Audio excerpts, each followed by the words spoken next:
Olá, sou Yuri, professor de História de Expansão. Hoje vamos falar sobre o tema do meio ambiente. Hoje, esse tema é muito caro a nós, principalmente por essa questão das queimadas. Temos que entender que quando falamos da questão ambiental, falamos de uma estratégia que o Estado tem a lidar com o meio ambiente. Então, quando falamos da questão ambiental, não estamos falando somente das mudanças naturais que ocorrem no clima do planeta, mas quando falamos das questões ambientais, queremos dizer naquilo que tange a ação humana. Então, veja que o ser humano, ele mexe com o clima do planeta de forma ali regional. Há um debate muito grande se as causas do aquecimento global, das mudanças climáticas que estamos passando hoje em dia, são causas antropogênicas, ou seja, se são causadas realmente por ser humano, ou se o planeta está passando por essas mudanças, tá? Então o que acontece, gente? Nós sabemos que o ser humano, ele é capaz, sim, de mudar o clima ali, de alterar o seu ambiente, tá? E não vai ser diferente, por exemplo, com as populações indígenas. Quando falamos ali dessa questão ambiental, falamos da postura que o Império Português vai ter com o meio ambiente, chegando ao Império Brasileiro e depois com a República e assim por diante. Então falamos de uma historiografia relacionada ao meio ambiente com o começo ali em 1500, né? Então, desde o século XVI até os tempos atuais. Então, foram diversas abordagens que tivemos com o clima, gente, mas não podemos tirar e considerar, né, que o clima ele também foi alterado pelas populações nativas. Veja que o ser humano ele foi o responsável pela extinção de diversas espécies dali da fauna, principalmente na era do gelo. O ser humano ele é capaz ali de mudar o clima, como aconteceu na região do Cerrado. Sim, a região do Cerrado, hoje em dia, ela teve uma influência das populações nativas. Então, houve uma mudança ali de um clima tropical, florestal, para um clima de cerrado. Houve uma desertificação, onde essas populações humanas utilizavam certas técnicas ali de cultivo, de caça. Então, essa atuação humana ela não pode ser descartada da história do meio ambiente. Então, temos também que considerar essa história ali junto à própria ocupação do território antes dos europeus. Então, o ser humano ele não é neutro no lugar onde ele habita. Então, ele sempre vai influenciar no clima, né? Então, olha só, gente. Quando falamos dessas grandes migrações, principalmente as migrações ali, que a teoria mais aceita são as migrações do Estreito de Bering, né?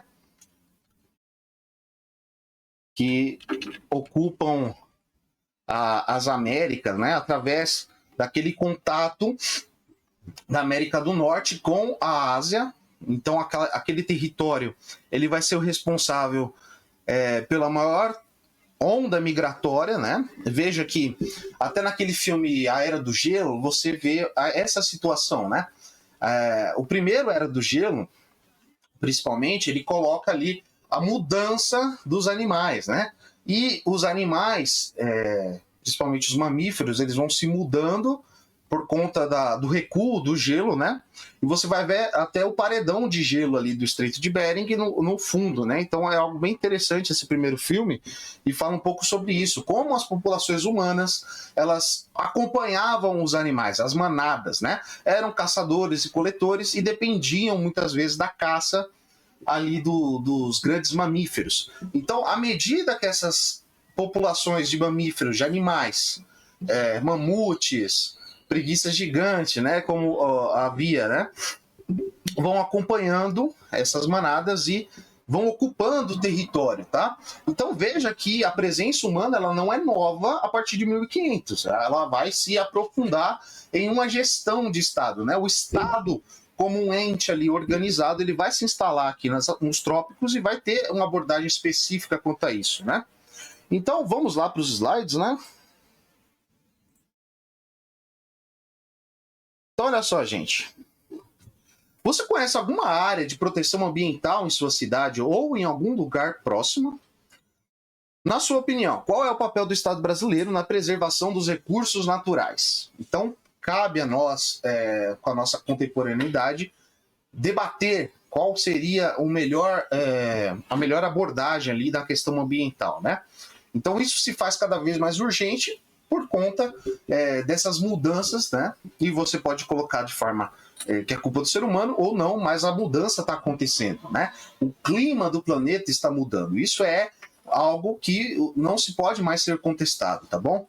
Então, qual seria o papel do Estado, esse ente poderoso que teria o poder ali de arrefecer, de melhorar?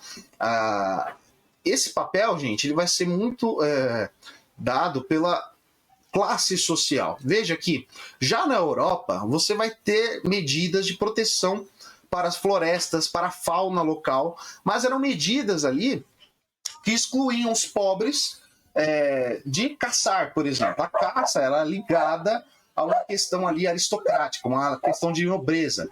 Então, quando falamos da questão ambiental ali na Europa, é uma questão de reservar essa caça, caças de raposa, caças de cervo, de urso, para uma pequena casta ali de nobres, né?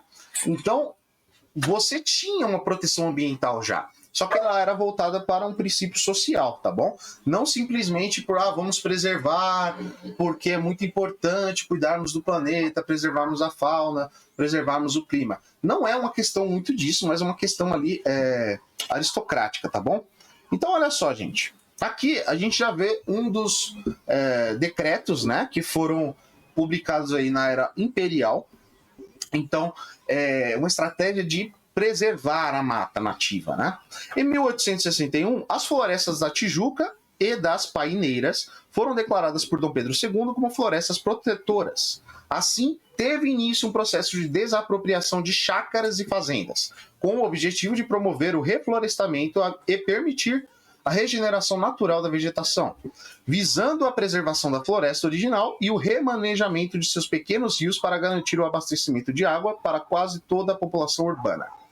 Ainda hoje é possível identificar pés de café, construções e ruínas das antigas fazendas. Então isso é bem interessante que vemos que não é algo que é debatido hoje, mas naquela época também havia uma preocupação, né?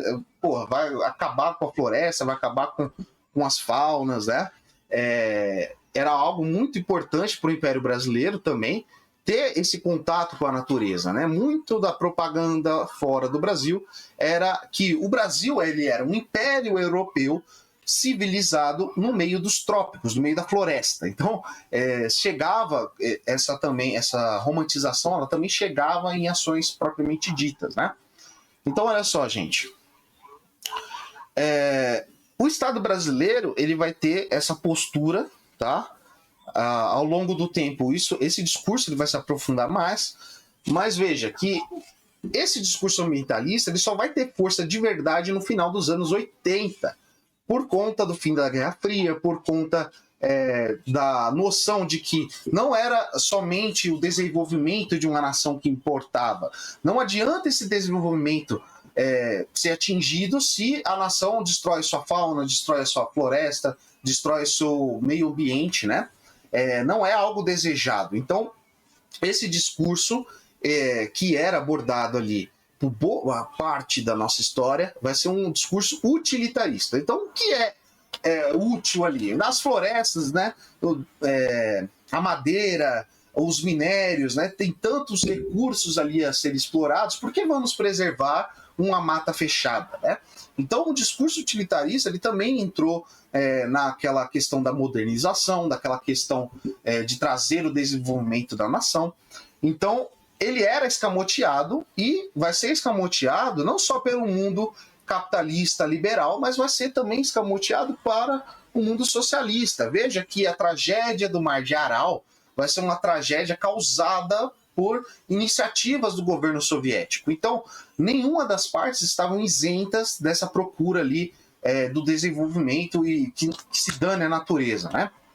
Então, esse discurso ambientalista ele só vai ter força quando os dois lados já não vão ter tantas garras ali para mostrar um para o outro, e com o fim da Guerra Fria esse discurso ele vai tomando uma crítica social cada vez mais forte, e vemos hoje em dia onde pode-se chegar esse discurso combatendo até mesmo o desenvolvimento de uma nação. Então, a nação ela pode sim se desenvolver, contanto que ela não destrua o meio ambiente. Não é uma coisa que anula a outra, né? O desenvolvimento ele não necessariamente anula as florestas, a fauna, o meio ambiente. Ele não pode ser simplesmente colocado como um princípio básico a ser atingido e também não pode ser excluído, tá? Então, vemos que esse discurso é muito repetido hoje em dia. Mas, naquela época, principalmente na época ali da República e do século XX, principalmente na ditadura militar, esse discurso utilitarista ele vai ser a base do negócio, tá? Como foram as políticas ambientais do Estado brasileiro ao longo do tempo? Desde o período colonial, o uso de recursos naturais vem sendo realizado por meio de normas e instituições que reforçam o papel do Estado como mandatário. Ou seja, os indivíduos seguem o que o rei ou o governo determinavam ou determinam. A lógica que moveu a ocupação do espaço brasileiro seguiu uma perspectiva utilitarista em relação aos recursos naturais. Por meio da compreensão das relações entre o passado e o presente, podemos entender como os governos e as sociedades do passado interagiram com o meio ambiente. Esse percurso nos permitirá compreender a necessidade de se pensar práticas sustentáveis em relação à humanidade com o meio ambiente. Então, como estávamos falando no começo, gente, os indígenas brasileiros, eles tinham uma postura ali no meio ambiente que não ligava muito, tá? O próprio cerrado, ele vai ser ocasionado, né? Essa desertificação com a floresta nativa que havia, vai ser ocasionado por meio das queimadas. Sim, os índios, muito pelo contrário do que fala a historiografia ou a maioria dos professores, os índios não preservavam a mata, muito pelo contrário, eles enxergavam a mata, principalmente a mata fechada ali, como um inferno verde. O que acontecia, gente, é que o indígena ele não tinha essa preocupação com o meio ambiente, não é uma coisa que era nativa ali, né? Essa preocupação ela vem junto com os europeus que combatem principalmente esses costumes das queimadas. Os índios, para fazer aquelas ocas gigantescas, eles faziam clareiras no meio da floresta. E como eles faziam essas clareiras? Simplesmente tacando fogo. Eles tacavam fogo, recolhiam os animais que morriam, fazia um banquete com aquilo e construíam a partir daí. Com o solo ser exaurido, né, com cada vez mais ficando mais pobre, eles saem daquele local e fazem isso em outro local. Então, essas queimadas, gente, elas vão ser responsáveis por muito da própria geografia brasileira. Então, algo que a gente considera como natural, na verdade, foi por conta da presença do ser humano, por conta da presença daquele ser que ele mexe com o clima local, né? Pode ser europeu, pode ser indígena, pode ser asiático, qualquer ser humano do planeta Terra, ele influencia o clima do planeta. Algo que vai ser interessante também é o clima da Austrália. A Austrália, ela foi um dos lugares que mais sofreu com a influência do ser humano. As populações aborígenes, elas foram responsáveis também por desertificar muitos locais ali, principalmente no oeste da Austrália, tá? Então, quando falamos dessa presença humana, o ser humano ele não é neutro em local nenhum do mundo, tá? Então vamos lá. A natureza é a serviço do rei. Desde o princípio do início da Idade Moderna, as práticas de conquista e domínio de terras, mares e gentes estavam colocadas por meio das grandes navegações e da ideia da América como um novo mundo. Quando se examinam as bulas papais, percebe-se que a lógica cristã consistia em garantir direitos àqueles que professavam e espalhavam a religião católica. Afinal, os enviados pelos reinos católicos para a aventura do descobrimento tinham a autorização do Papa para usarem e usufruírem dos territórios e povos que encontrassem. A lógica era que as riquezas desses reinos seriam usadas também para expandir a própria fé católica no mundo. Então veja que a lógica moderna também, ela entrava muito no Império Português, né? Se compararmos, por exemplo, com as companhias das Índias Ocidentais ali da Holanda e da própria Inglaterra, nós vemos que essa abordagem com o meio ambiente, né, essa preocupação ambiental, ela não se dava em uma motivação religiosa, mas ela se dava uma motivação comercial. Muitos indígenas americanos também tinham práticas predatórias com o meio ambiente. Muitos vão ser ali orientados, digamos, né, forçados a isso através da força. E vai ser combatido também algumas práticas dos indígenas na América do Norte, tá? Só que essa prática ela se dava num contexto comercial, num contexto onde é necessário que os indígenas entendam para eles fazer comércio com a gente, né?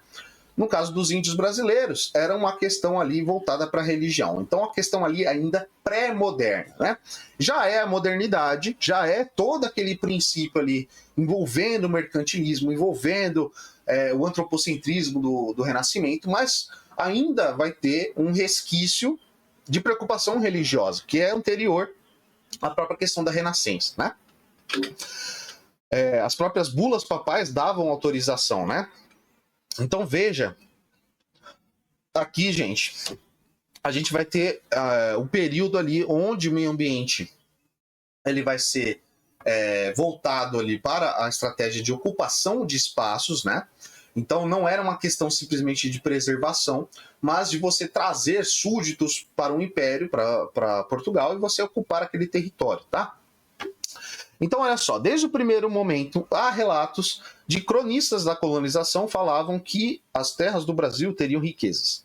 Há descrições de uma mata extensa que se espalhava do litoral do Rio de Janeiro até o Rio Grande do Norte. Menciona-se ainda a exploração de recursos como algodão, especiarias como pimenta e penas de animais. Assim, dentro da lógica colonial, o Reino de Portugal garantia para si exclusividade da exploração dos recursos do território que pretendia dominar. As leis para o controle dos recursos naturais foram organizadas para garantir a dominação colonial, pois a natureza também tinha de estar a serviço do rei, de acordo com a historiadora Maria Isabel de Siqueira. Publicado pelo cartógrafo Joan Bleu, em Amsterdã, em 1647, Brasília, qua parte paret Belges, a parte do Brasil que cabia aos Países Baixos, aqui na ocupação holandesa, tá? É um mapa criado a partir das pesquisas de Mark Graf e com ilustrações do desenhista e pintor holandês Frans Post, de 1612 a 1680, que mostra o litoral brasileiro do atual estado do Sergipe até o Ceará, região então dominada pelos holandeses. Então olha só, gente, que interessante, né? Aqui no Brasil nós vamos ter uma amostra dessa abordagem do meio ambiente pela Companhia das Índias Ocidentais, né? No caso aqui pela VOC, né, aquela Companhia das Índias Ocidentais Holandesas, que cuidaram ali do território de Pernambuco, do Ceará. Então, essa situação que a gente passou aqui, ela vai dar uma amostra da abordagem mercantilista ali, né, de uma lógica comercial. Não é uma preocupação simplesmente com a catequese ou algo do tipo. Então, olha só, nessa questão do meio ambiente, né, ela vai ter uma mudança muito grande quando a família real portuguesa ela chega nos trópicos. Então, o que acontece? Lembre-se daquela questão das terras devolutas, quando Dom João VI passa numa canetada e todo o território que não era ocupado ainda pelo homem branco, pelos colonos, nem pelos mestiços, nem pelos indígenas ali catequizados, era de propriedade do rei de Portugal. Então, de uma hora para outra, todos os recursos, todo o território ali que não foram explorados ainda, já pertenciam ao Estado. Então veja que é uma abordagem muito diferente da abordagem que havia durante a era colonial, né? Que era uma questão ali de ocupação de espaços. Ali o espaço ainda não foi ocupado, não chegamos lá, mas é tudo nosso, né? Então, essa questão da mudança, tá? Do meio ambiente, ela vai se dar nessa questão das terras devolutas, na exploração do ouro em Minas Gerais, que vai ter um papel muito importante ali para expansão para os sertões, né? Mas também vai levar uma exploração ali predatória muitas vezes, né? Gente, quando falamos da mineração de ouro, o ouro ele é um metal que demanda muita água, que demanda materiais nocivos ali. Se você jogar, por exemplo, chumbo mercúrio nas mananciais, ele vai contaminar todas os rios, as nascentes ali. Então é algo ali que está muito atrelado também, tá? Então também vão haver leis de proteção, principalmente as nascentes nessa época, tá? Mas como eu estava falando, a principal mudança vai ser a economia cafeeira, né? Principalmente no Vale do Paraíba. Então, quando falamos dessa mudança de abordagem ao meio ambiente, essa aqui já vai ser uma abordagem voltada principalmente para o lucro dos grandes latifundiários, para os barões do café, e vai ser um dos exemplos mais claros ali de influência do ser humano ao clima, né? O que vai acontecer com o Vale do Paraíba? O Vale do Paraíba ele vai ser ali na divisa de São Paulo, Rio de Janeiro e Minas Gerais, e vai ser o local onde o café ele vai ter mais produtividade. Então, naquela região, se desmatou até adoidado, queimadas e tal, e também houve uma tática ali, uma moção de plantio totalmente predatória que exauria o solo, né? Então, os pés de café, eles eram geralmente colocados nos morros, né? De forma ali que você conseguia ver o trabalho de todos os trabalhadores escravos através da Casa Grande. Então, da Casa Grande, o senhor conseguia ver todos os escravos, se o escravo estava trabalhando ou não. Então, por uma questão de controle social, o meio ambiente foi prejudicado. Por quê? Porque nesses morros houve uma erosão absurda, então destruiu toda a mata nativa daquela região. Então, houve uma devastação de fato pela própria atuação humana voltada para o lucro. Então, vai ser uma das situações mais nítidas dessa questão ambiental, tá? Durante o Império. Depois, durante a República, vão ter diversas outras situações, né? A exploração, principalmente de mineradoras ali, incentivadas pelo regime militar, mas essa situação da economia cafeeira, ela vai ser a mais nítida da situação, tá, pessoal? Então, gente, essa foi a aula de hoje. Obrigado, tchau, tchau.